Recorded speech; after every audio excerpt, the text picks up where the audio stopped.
नमस्कार आप सभी को। आज मैंने पढ़ा श्रीमद् भागवत गीता 5वें अध्याय का 7वां श्लोक, जहाँ पर भगवान कर्मयोगी के लक्षणों का वर्णन करते हैं। तो भगवान यहाँ पर कह रहे हैं, जिसकी इंद्रियां अपने वश में हैं, जिसका अंतःकरण निर्मल है, जिसका शरीर अपने वश में है और संपूर्ण प्राणियों की आत्मा ही जिसकी आत्मा है, ऐसा कर्मयोगी कर्म करते हुए भी उनमें लिप्त नहीं होता। तो चलिए अब इसको डिटेल से समझने की कोशिश करते हैं। तो यहाँ पर बताया गया है कि इंद्रियां अपने वश में हैं। इंद्रियां वश में हैं मतलब, तो यहाँ पर ये कहा गया है कि जो कर्म योगी होता है ना, उसका कर्मों से बहुत संबंध होता है, यानी कर्म करता है, वो कर्म करता है। अगर इंद्रियां वश में नहीं होंगी तो क्या होगा, उसके विचलित होने की, भटकने की बहुत ज़्यादा संभावना है, क्योंकि वो व्यवहार काल में ऑलरेडी है। इसीलिए इंद्रियों को वश में करना बहुत ज़रूरी है, और उनको वश में करने का तरीका यहाँ पर बताया है, अपने कामों को दूसरों के हित के लिए समर्पित करना। अब दूसरा बताया गया है, जिसका अंतःकरण निर्मल है, शुद्ध है, मन शुद्ध है। अब यहाँ पर कहा गया है कि अंतःकरण हमारा निर्मल क्यों नहीं होता, क्योंकि हमारे अंदर जो सांसारिक पदार्थ हैं या चीज़ें हैं, उनका महत्व रहता है। जब तक वो महत्व रहता है तब तक हम निष्काम कर्म नहीं कर सकते।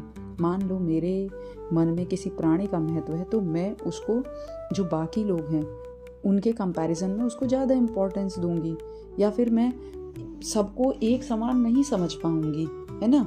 तो इसी तरीके से यहाँ पर बताया गया है कि जब तक हमारे मन में ये सभी के लिए समान भाव नहीं आता, या बाहर की चीज़ों का या किसी भी चीज़ का ज़्यादा महत्व बना रहेगा, तो तब तक निष्काम कर्म करना मुश्किल हो जाएगा। इसीलिए यहाँ पर एक उद्देश्य को बहुत महत्व दिया गया है कि एक उद्देश्य डिसाइड कर लो, और एक उद्देश्य डिसाइड करने से क्या होगा, अंतःकरण बहुत जल्दी शुद्ध हो जाता है, निर्मल हो जाता है। तो यहाँ पर बोला है, परमात्मा प्राप्ति का अगर हम उद्देश्य कर लेंगे ना, एक उद्देश्य, तो ये हमारी बहुत जल्दी मदद करेगा अपने अंतःकरण को शुद्ध करने में।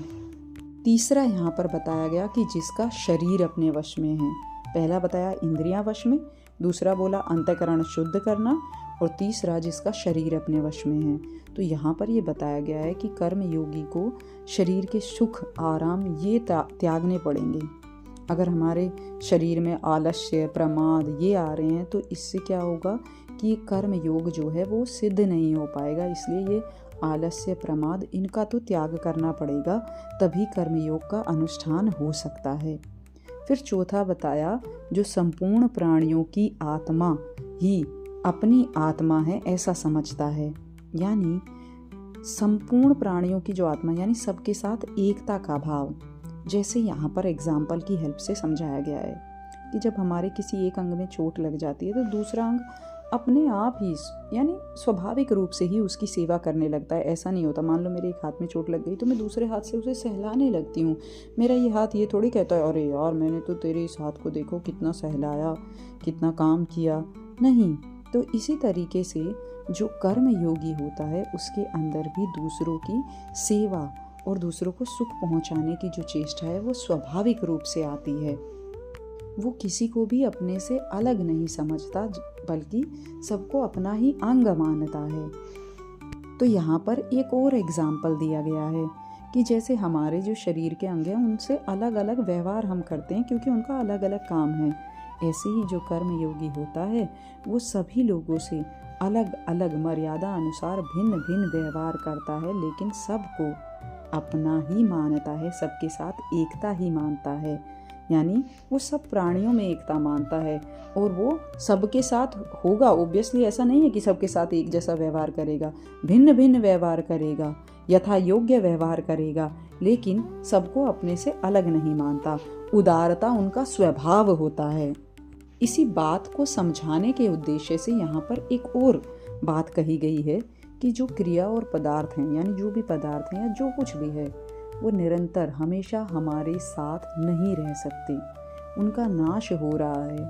और हमारी भी भलाई इसी में है कि हम इस बात को समझें, क्योंकि वो तो हमारा निरंतर त्याग कर रहे हैं, क्योंकि उनका नाश हो रहा है, वो हमसे दूर जा रहे हैं।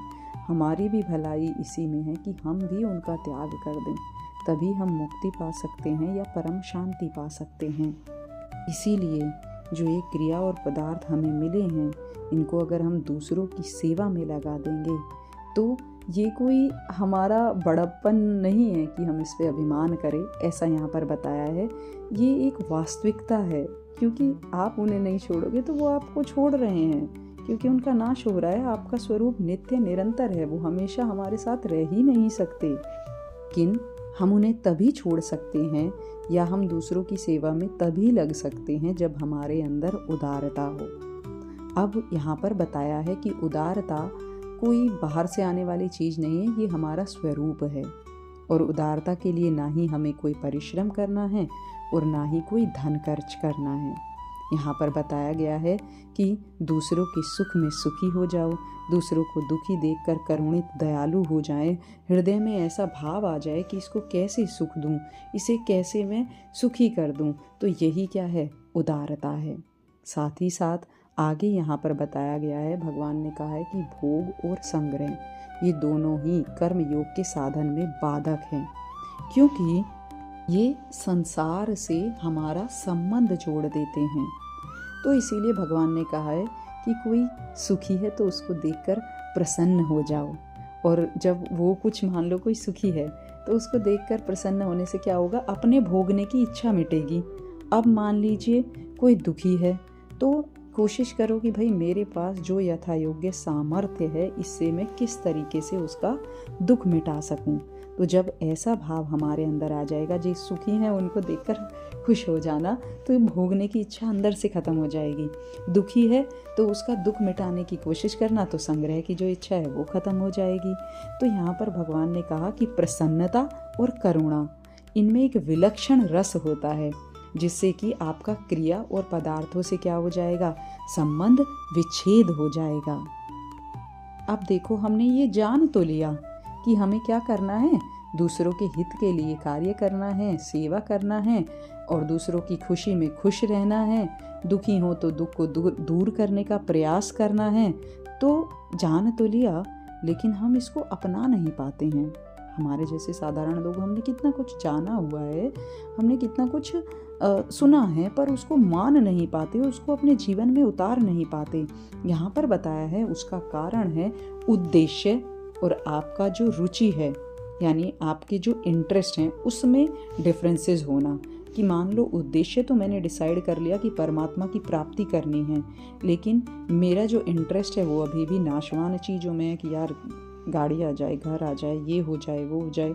तो फिर जब उद्देश्य और जो मेरा इंटरेस्ट है वो अलग रहेगा तो मैं दुखी ही रहूँगी। तो इसीलिए यहाँ पर भगवान ने कहा है कि ये बहुत ज़रूरी है कि उद्देश्य और जो इंटरेस्ट हैं वो एक हो जाएं, तभी हम उस परमात्मा तत्व को प्राप्त कर सकते हैं।